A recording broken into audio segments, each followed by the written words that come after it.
दुलाराय बर' फरायसा आफादनि आफादगिरि दिपेन बर' बिथाङा भारत उदांस्रि सान 15 आगस्टआव गावनि फेसबुकआव मोनसे टुइट खालामदों जे बर'नि सोमावसारग्रा आफादफ्रा ज' जानो नांगौ आरो बर'नि रिजनेल पार्टिया ज' जानांगौ होननानै।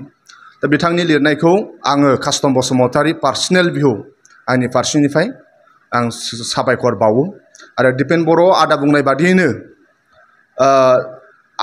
आंबो लुबैयो आरो सारा बर' माहारिया रिजनेल पार्टिखौ ज' जाजानायखौ लुबैयो आरो साफ्रोमबो थाखोनि बर'नि मेलेमजिबि बर'नि लेखा गोरों बर'नि फरायसा सेंग्रा सिख्ला बोराय बेन्थ' माहाजोन दुखिया बे दिनखौनो नायनानै दङ आरो गोबां मानसिफोरनाव मेगनाव मोदै गगोन मोननै रिजनेल पार्टिया जुदि ज' जानो हायोब्ला।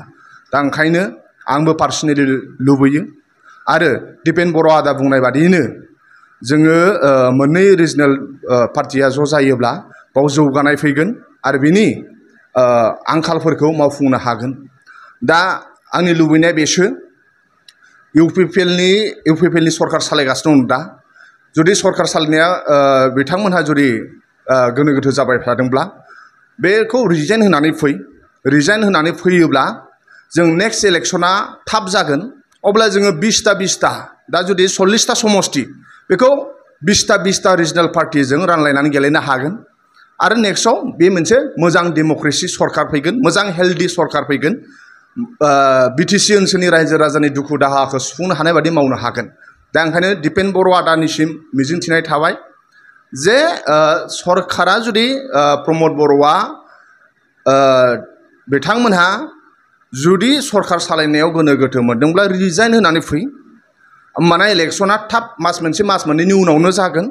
अब्ला जोङो 20टा रानलायनानै गेलेनो हागोन। आदा दिपेन बर' बुंनाय बादि बर'नि सोमावसारग्राफ्रा ज' जानो नांगौ आरो बर'नि दैदेनगिरिफ्रा ज' जानो नांगौ आरो रिजनेल पार्टिया ज' जानो नांगौ अब्ला जागोन।